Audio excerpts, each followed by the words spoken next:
Hello and welcome to Finding Proof. You're going to be joining us on the podcast or on the Facebook page for Finding Proof. You might even be watching this on YouTube. Welcome wherever you are watching or listening from. I'm very excited to announce my very first and introduce you to my very first guest on the Finding Proof show, a very good friend of mine, Mr. David Fuller, who is an Australian musician and songwriter of long standing, and he is just launching his latest single, Rope to a Drowning Man. We're going to be talking about that. We're going to be talking about what kind of confidence even it takes to launch your music career, relaunch and rebrand your music career when you're not an 18-year-old member of a boy band. So welcome, Dave. I'm so glad to have you here. And cheers to you, my friend. We're having an evening glass of wine. And cheers to you, Tess. Thank you for having me. I'm so glad to have you. Great to be here. Tell me a little bit about your musicianship, your history as a musician. I know from what you've told me in the past that you started playing the guitar very reluctantly as a kid because you weren't allowed piano lessons. So blood is full of music in your veins, it sounds. Yeah, so it's a checkered past, my friend. I started playing guitar at 14. I actually, at that point in time, wanted to be a drummer, and secretly I've always wanted to be a drummer. I don't know if my parents were probably very wise and didn't buy me a drum kit. They're pretty noisy things, but so they bought me a guitar for my 14th birthday and sent me along to guitar lessons, and I actually learned sort of country pick strum kind of guitar style for a little while, and then I just thought, no, I'm out of here. And I took off and started teaching myself from that sort of point on. Okay, so you're self-taught. That's pretty much. I've always been a rebel, Tess. Yeah. I've always been in a hurry. In a hurry, I love it. So when did you start songwriting? So you taught yourself guitar, and I can see, for those of you who are not watching the video, so those of you on the podcast, Dave's sitting in his music studio at his home, which is a fully schmicked up music studio with all the bells and whistles. When did you start writing songs? Because I know there's a journey that went from learning a guitar to writing songs to all the rest, because you obviously learnt the keyboards as well. Yeah, so actually I transitioned to piano pretty quickly. I wanted very much to learn the piano. There was a piano in my bedroom. I'm one of 7 kids, and I shared a bedroom with my 2 brothers, which was sort of like built on at the back of the house. So it was a reasonably large room, and we ended up with, the spare fridge, the piano, and all the odds and sods that wouldn't fit anywhere else in the house. So there was a piano in my bedroom, and my 4 sisters used to come out and practice piano once a week, just before they had their piano lesson on a Saturday morning. So from fairly early on Saturday morning, they would come out and start playing, wake us up, and and I just wanted to play, So I actually asked if I could have piano lessons, but I was pretty much denied that. I guess when 7 kids, money only goes so far. So it's like, the girls are piano, you're doing guitar. I thought, okay. So I actually started teaching myself piano, and I did it with basically just took the notes from the chords on the guitar that I knew and transposed them with the help of a scale book onto a piano, and taught myself from there. You make it sound so easy. You make it sound like, I just taught myself guitar, I just taught myself piano. Now, as you know, Dave, I have a bit of a history with singing, very minor history with singing and acting. What you don't know is that I spent an entire year with a guitar teacher at school trying to learn how to play guitar. And at the end of that year, he said to me, "You haven't even managed one song. I just wanted to accompany myself. One song." And the song was the Beatles' Yesterday. Like, it was not a hard song, but it wasn't natural to me. So it rolls off the tongue for you, but this is quite a feat, to teach yourself these things. Well, maybe it was better than my first song. And my first song was Hang Down Your Head, Tom Dooley. I'll never forget that. So,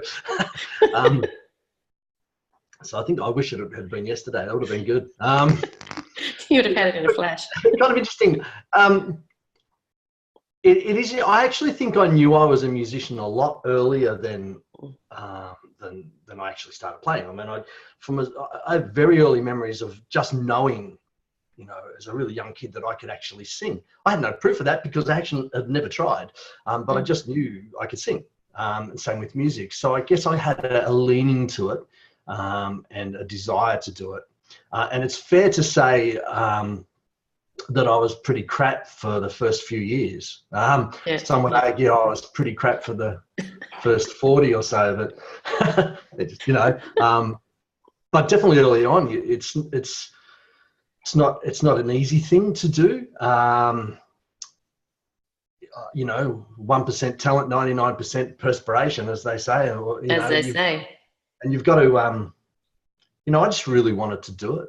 I mean, I just really wanted to do it. So I spent every waking moment either with a guitar in hand or sitting at a piano, driving my family completely bonkers. So I want to pick up on that, what you said about you just knew. So for those of you who don't know, Dave and I met during our joint participation in Mel Robbins' program, The Power of You.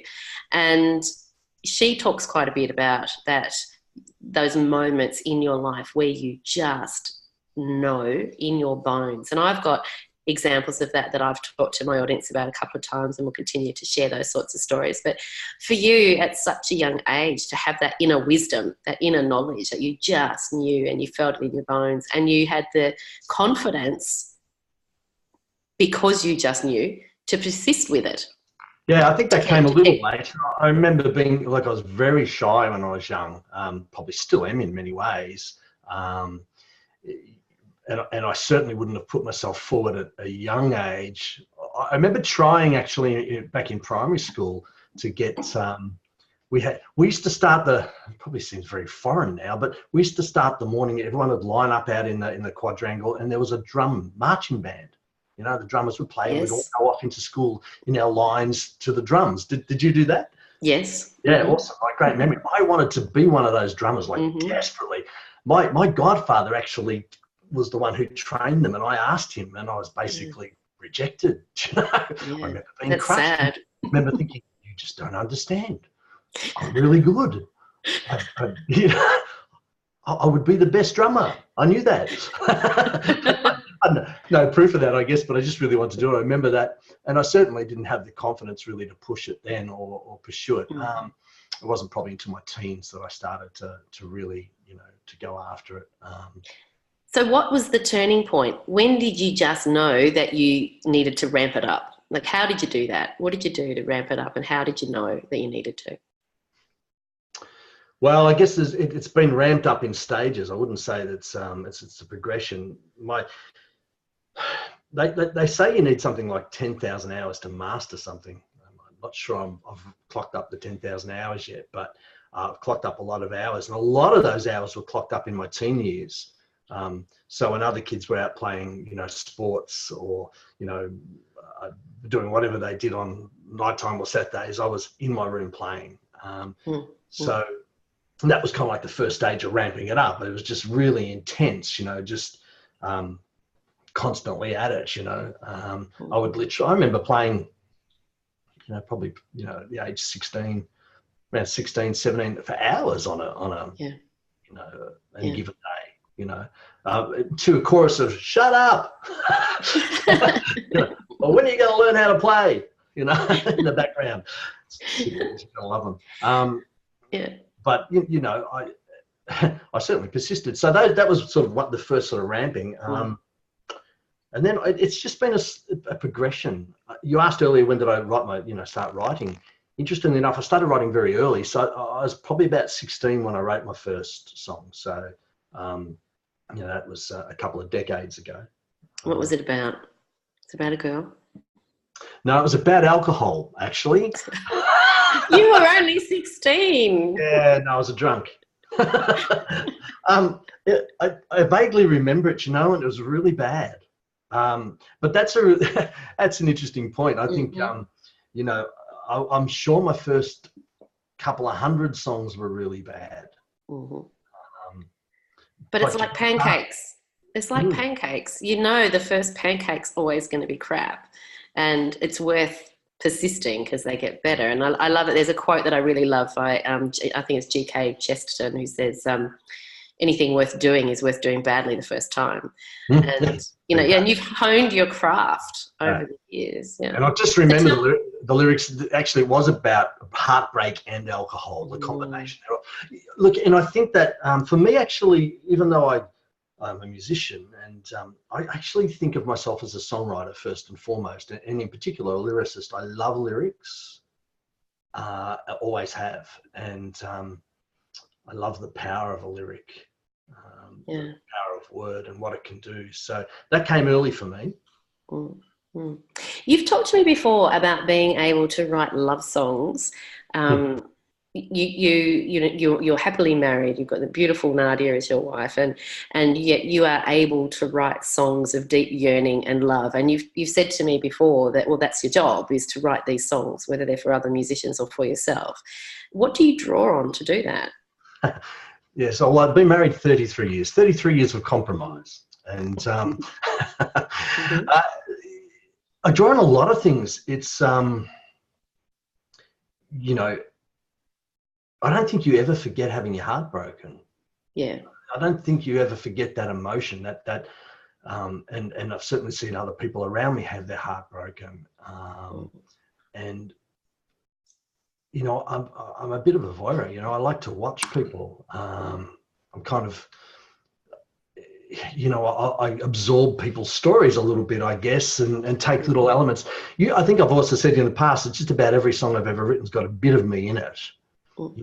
There's trying to pick out the reality from the fiction might be a bit of a job, but there's definitely always something of me in it. So I remember what it's like to have my heart broken. I remember what it's like to, that initial falling in love.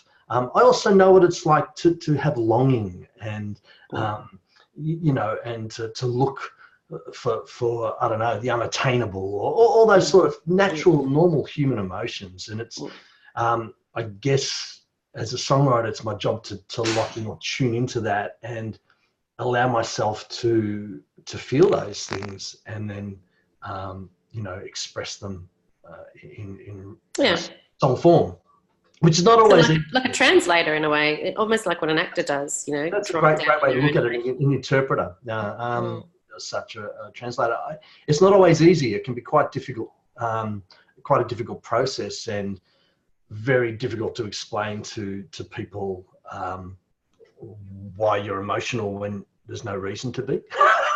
or why you've gone there.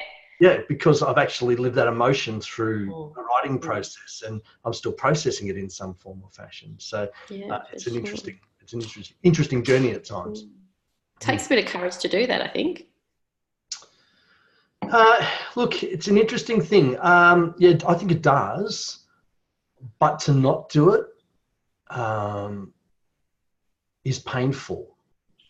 So you've got to kind of weigh up or balance that. For me, it's an extreme. There was a period in my life that I actually didn't write. I hardly played a note or wrote for nearly 10 years, through my sort of mid-30s through to my mid-40s.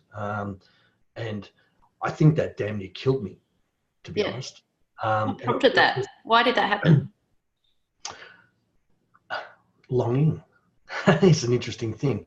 I long to be a musician and make my living out of it, and I burnt myself out in the process. I was driving myself to achieve it, and wasn't achieving it, and trying to hold down a steady job, and I had kids and of course a wife, and lots of expectation, and it just piled up, and in the end something had to give, and I stopped playing in bands, and I was tired, and I just stopped. And I would say this to anyone who's in a similar position: learn from my mistake and do not stop, slow down. Right, because it wasn't healthy for me, actually, as it turned out in the long run. It turned out to be quite a mistake. Don't get me wrong, I did tinker a little bit during that period of time. I did write the odd. I struggled to finish tracks when I started them. So I don't think I had any completed songs through that 10-year period, but I had little snippets. But I just couldn't push through. And my playing, fell away, and coming back was quite an interesting process. So it sounds like it was a pretty difficult time and a pretty dark time, and something changed because obviously now you are writing and you're releasing and you're doing incredible stuff. So how did you, I often talk about this concept of the inner superhero, that the parts of you that kick into action and kick your ass into gear when you least think you're capable of doing that, and being able to draw back on the memories of having those inner superhero moments.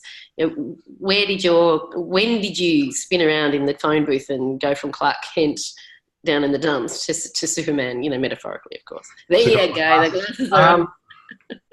Well, it's an interesting period. At the end of that sort of 10-year hiatus, it was an interesting, I look back, about 10 years ago, just shy of 10 years ago, my wife was diagnosed with cancer. So we were 45, just going on 46 at the time.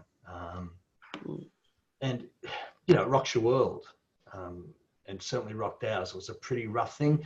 You talk about superheroes. She's the true superhero in this story, and continues to be, but that's her story to tell, really not mine. But she was diagnosed with tongue cancer, and it turned out to be a pretty brutal journey for her and for me and the kids. And in many ways, at that point in life, I'd kind of stopped playing. I was tinkering, as I said. I had a business. I had clients. I had staff. And suddenly I was primary caregiver for a very ill woman and our teenage girls.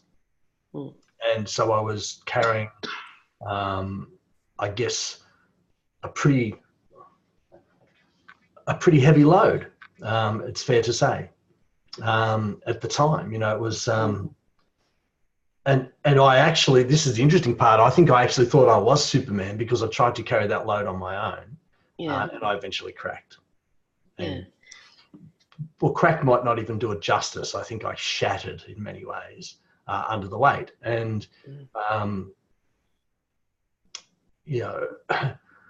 looking back, there's a number of things that kind of happened. I started at that point in time to try and deal with the emotional fallout, if you like. I don't know if anyone, I think only people who've been through this can understand. When you are caring for someone you love who's very, very ill, you kind of go into fight or flight. It's full on 24 hours a day. You don't shut down. And I was starting to really spiral into a very, very deep, dark place. And it was really songwriting that got me out, or helped me get out of that place again. So I turned in my absolute hour of need, I turned back to the thing that I knew best that I could express myself with, and I turned back to writing. And you've talked about, this dark time. Sorry, I've just got a terrible cough all of a sudden. Hold on. Always when you need to be talking. Always. Yep. Always. So you've talked about this dark time, and I know you've got a photograph with you of yourself from that time. And I asked you to find a photograph of your inner superhero. And this is the photograph that you chose. And I'm fascinated that you went to this photograph. Tell us about it. Okay. So this photograph was taken, I very clearly remember taking this photograph early December 2012. Now, it was kind of a turning point for me in many ways. I'd already spiraled, in a sense, into a very, very dark place, but I was starting to finally express that I was in deep, deep trouble, and starting to work through that. I was in serious trouble, Tess. Like, I was suicidal, quietly suicidal. I guess probably the more dangerous type in a way. No one knew. I dealt for quite a number of years with almost daily suicidal thoughts, and I wasn't talking. But I'd started to finally open up and deal with the problem. I realised I was in a bad way. And this photo was I was taken in my office one night, probably about 6 or 7 at night. I was working, and I was starting to write about what I was going through, and I wanted to capture, I guess, the feeling, the emotion on my face. And I took that photo. I took a few, but I took that photo as one of them. But it was a moment that kind of helped change the path I was on in a really interesting way. It was that moment when I said, okay, this has got to change. This cannot go on. And I don't think anyone has ever seen that photo, actually, by the way. Wow, really? I'm not sure I've ever shown that. I may have, but I don't think I've ever. I may have had it briefly up on a blog, and I probably took it down. So a couple of people may have seen it. But interestingly enough, it's interesting that it's such a laden photograph, a latent image for you. It's like it's imbued with that darkness that you were feeling. And yet when you first showed me that image before we started recording this evening, I just saw it as a fabulous photograph. Well, I think it is a fabulous photograph, actually. But for me, it really captures the essence of where I was at. And I see it as quite a dark photograph. I'm hiding. Yep. I'm hiding, and I'm just trying to peek out of the darkness. That's what that photograph says to me. If you look at it, my face is obscured by my hand, and I'm just peeking through. That's kind of where I was at. So that's what that photograph means to me. But that guy was in serious trouble. But at that point in time, sort of rock bottom, found, I guess, you talk about superheroes. I guess that was one of a pivotal moment where I could have gone either way. And I kind of chose to try and get through it. And I did get through it. I don't even recognize that guy, actually. And interestingly enough, I mentioned the beard earlier. I grew the beard about 3 weeks later.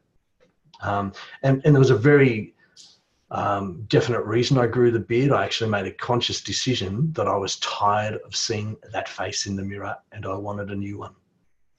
Wow. So I grew a beard so that I would see a different face looking back. That's and I've had the beard ever since. And maybe I'll shave it off down the track when I get tired of this face and want to go somewhere else. I don't know, but The interesting thing for me is I've talked before about this concept of getting a witness. This show's all about finding proof. Finding the evidence that you need to launch yourself onto your next journey or bit. And one of the concepts I've talked about before is this need to have a witness. And oftentimes we're talking about a witness external to ourselves. So I've told the story before about my grandmother and the role she played in being my witness for things that I can't remember. But you were your own witness. And that photograph, I'm interested that not only was that photograph of such a dark time, you kept it. You didn't like showing people, but you kept it because that was your witness. That was your evidence of how dark you got and how far you continued. And the decision that you made to turn a corner. Yeah, it's interesting. It actually goes with a lyric too from that time, a song I wrote called The Light, which I may resurrect one of these days. Right. The line from memory was something like, oh, goodness me, it was, you'll never see the light until you've been caught in the dark. Something like that. You'll never know. I'll dig it out in a minute. I've got it somewhere. But it was essentially trying to say that you almost have to hit rock bottom. You almost have to be completely in the dark until you understand light, right, and what that is. So for me, looking back, that kind of, I can see that, it was definitely a pivotal moment, but I made a decision to push through, and I've been pushing through ever since. It wasn't an easy journey, and it wasn't it wasn't a straight up journey. It was up and down, up and down. It was a difficult one, but every up was slightly more up. Every down was slightly less down, and over time it started to flatten out. So, it's an interesting journey. I don't talk about it too much, to be honest. Mainly because I'm not that guy anymore. I kind of, I remember him, and I often, refer to him as the imposter that invaded my head. But and it was really the process of writing, I think, that helped me work through that and remove the imposter and Yeah. take control again. Partly, I anyway. think sometimes, writing in whatever format is such a powerful tool for that, because I think when we've got thoughts stuck in our head, they're so loud and they clamour about and they go unchallenged. You know, we accept them as if they're fact. And when we start writing them down, and we can actually, it's a concrete thing, a piece of paper that you can tear it up, you can burn it, you can put it in a photo album, you can do what you like with it. But you can look at it, and those thoughts, the process of writing, I think sometimes helps sort our thoughts a little bit. Would you agree with that? Well, no question about it. In some ways, the writing I was doing then was like, while it was cathartic and therapeutic, it was also in some ways trapping me where I was too, because I kept going over the story, if you like. And a lot of those songs will never see the light of day, you know, they're just, but they were necessary, necessary stepping stones, I guess, to move through it. But that is, so but it did if you like, reintroduce me to the power of music and the power of writing for me, and the absolute need that I have to do it. You know, it is very much at my soul. You know, it's part of my essence. I have to do it, and you know, I haven't stopped since. The floodgates opened. It was interesting. I used to think I was prolific when I was younger, but no. Now That's amazing. Yeah. I just write constantly now. And so Rope to a Drowning Man came out of that period though, didn't it? Is that it was right? about a year, probably about a year earlier, I think I wrote Rope. You know, I was probably not so much recognizing at that point that I was in trouble, but I was just angry. You know, so it's quite an angry song. It's about betrayal. And about, I guess it's a song about, you know, when you're not in a great place, you don't make great choices. And when you're drowning, you'll grab any rope that's thrown at you. And it's when you're getting smashed up by a wild sea, it's a bit of a bummer to find out no one's on the other end. And that's what that song's about. You know, it's about that betrayal, that dashing of hope, if you like. So it was a pretty dark time for me when I wrote that. Yeah. But now, I mean, I actually love playing it. So my next question was going to be, you know, you've gone from a point of feeling all of those things and spitting out those words because they were how you felt at the time, to now being able to appreciate the quality of the songwriting and the quality of the music. And, you know, you go to great lengths to create your pieces of art, my friend. I mean, you've got session musicians from around the world that some of them you've never even met. True. To pull together the mosaic of your music. It's amazing. Very modern. Very modern. Well, we live in a really interesting time for musicians. You know, I need, back in the day, you know, to actually record was you know, if it wasn't on 4-track, and I used to record on old 4-track cassettes, and they're pretty horrible.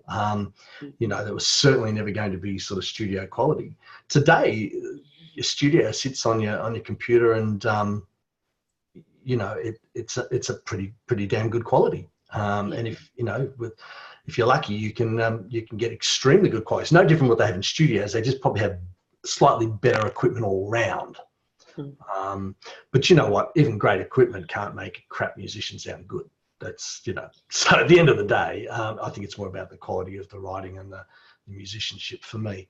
And I've been lucky to have, you know, friends who are also incredibly gifted musicians, and more gifted than I am, I think, and that I've been able to draw on. And that's part of the process too, is sort of saying, well, okay, I write this baby, but now I want you to add, you know, something of you to it, and let's see where this goes. And it's an interesting process to put it in the hands of someone else and then say, oh, I never thought of that, or wow, let's take it there, because that's just I just didn't see that coming, but let's do that. So I'm lucky I can send out, I use a drummer in Texas, Austin, Texas, who's fantastic, you know, and I consider myself so lucky to have him in my my stable of musicians. He's my first port of call. I usually send a track to him early. I'd produce it to a point, send it to him, and then when it comes back, it's like it goes up a level. It's like, okay, that was demo. Now we've got the beginning of studio, and it's like then it builds from there. Then I send it off to a bass player, and then it's like, wow. And then I've got several guitarists I use. I've used guitarists locally. A good mate of mine, Kev Jones, plays on Rope to a Drowning Man. I've known Kev since I was about 11. I've used a guitarist in South America. I have a guitarist in London I use quite a bit as well.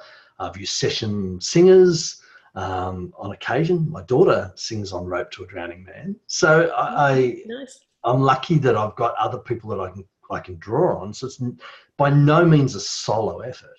And they make me sound good. At least I hope they do. You make you sound good. Come on. I have a little part of that's for sure. You but do. They certainly help, And I think it's one of those questions of the parts that make up just greater than the. Well, how's it go? The sum of the parts are greater than the whole. I don't know, whatever. They're saying that one. That one. Yeah, that one I do. Look it up.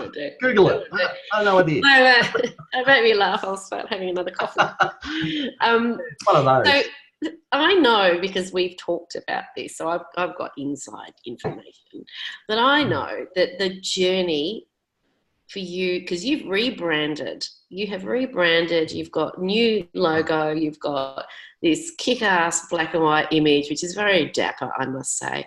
You've got all sorts of stuff going on for you. Something has, and I know that the journey over the past bunch of months, because we have talked about this, has been one of digging to get the confidence to put this stuff out there. And I know that was not an easy thing for you to do.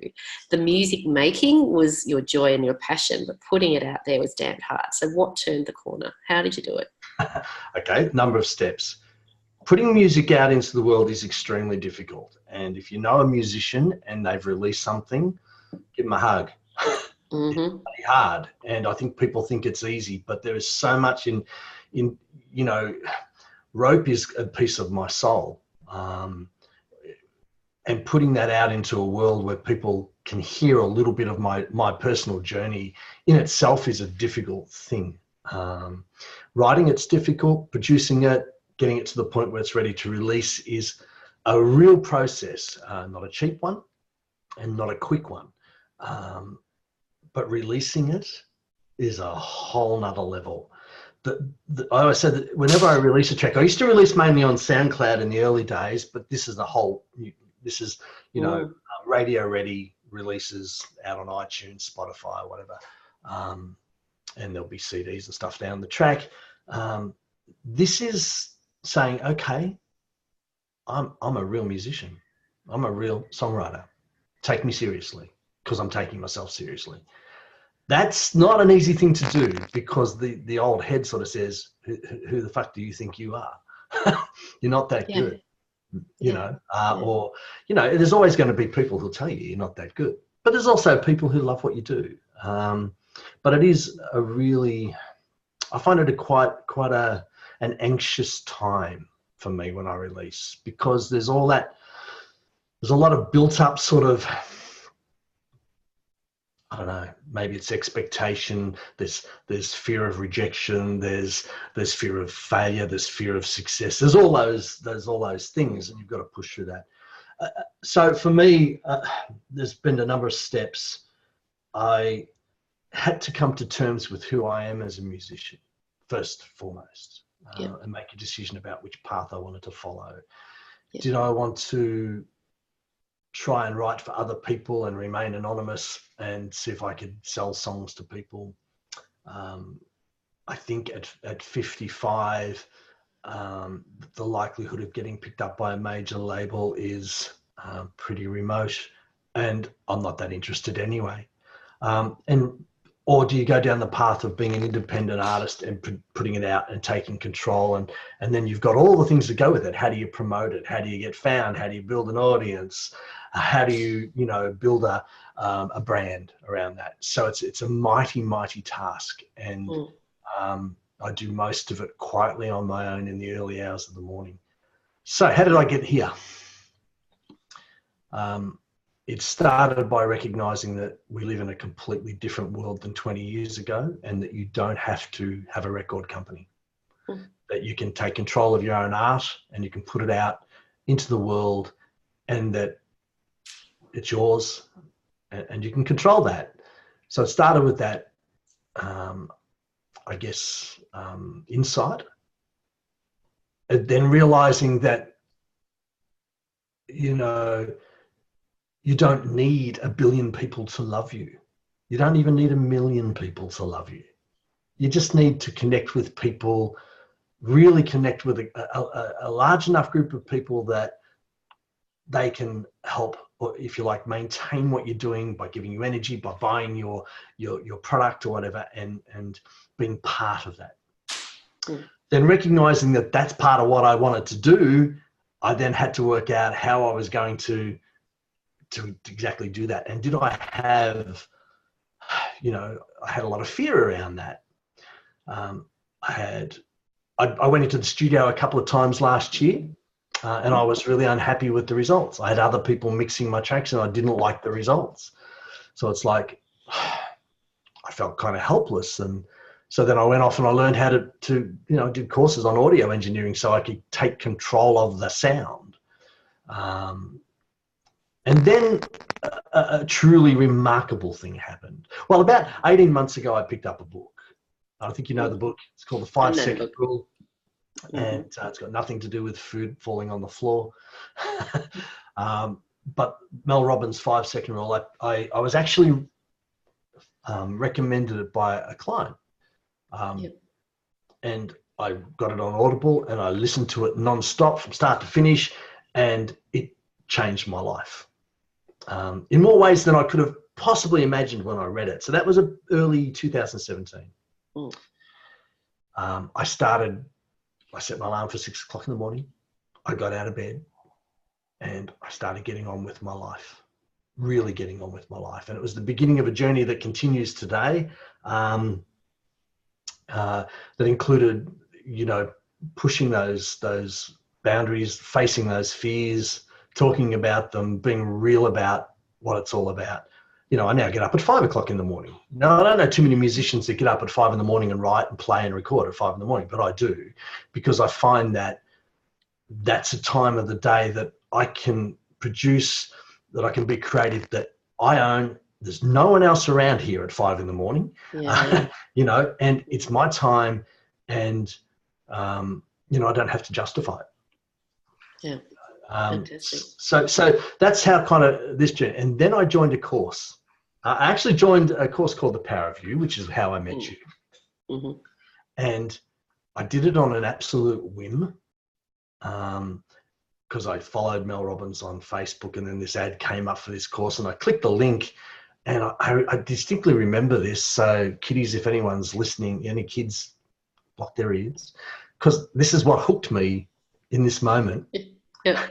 I'll try and clean it up a bit, but no, don't. Mel was actually sort of talking about the course was closing in a few days, and she said something along the lines of, and all you people that can't handle my swearing, just get the fuck off my page. Like, either get in the course or fuck off, right? Something along those lines. Yeah. And I thought, I've got to do this course. Yeah. And so I jumped into this course, and it has been an absolute life changer. And going through that course and really drilling down on what I wanted, facing, if I like, the fact that I have to say to people, my name is David Fuller, and I'm a singer, songwriter, producer, an independent artist from Melbourne, Australia. Not I'm David Fuller and I do this and I tinker with music in the background. And it was that. So recently, that kind of moment for me, I changed my LinkedIn profile to musician for the first time in 55 years. Yeah, that's brilliant. Yeah. So it's been a journey, Des. A huge hell of a journey. Yeah. And so, of course, now you've released Rap to a Drowning Man, and it's available on your website, davidfullermusic.com, for people to download. And so they can go there. And what's next? So what's next for you? What are you going to do next? Well, there's quite a bit coming. So I'm kind of, this is a really exciting and scary time. So before Rope to Drowning Man, there's a song called Carry You Across as well that was released. And there's a song called 54321, and you get no prizes for guessing what that's about, that came before that as well. There's another 5 in the works that'll come out over the next sort of couple of months. And there's a whole lot behind that I'm mixing and will get mastered and will release over, you know, the next, I don't know, period of time, 6 to 12 months. The idea is to get enough music up there that people can see that there's a body of work behind those 3 tracks. There's a lot more, and to compile albums and to continue doing that hopefully for the rest of my life, and to actually get serious about trying to make some money. And I'm a long way from making money. So go out and buy it, people. I'm a struggling musician. Get out there, do yourself a favour. Don't bugger off. If you want to help a musician, here's a key. A lot of people don't know this. If you want to help a musician, like seriously help a musician who's put out a track, do 2 things. Buy the song on iTunes, pay for the whole thing, download it, and then stream it off Apple Music or Spotify. Because they get paid more every time you play. They get paid twice. Yeah. That's how you can really help. I like it. You've got musician friends who are putting stuff out. Buy it and then stream the hell out of it. Yeah.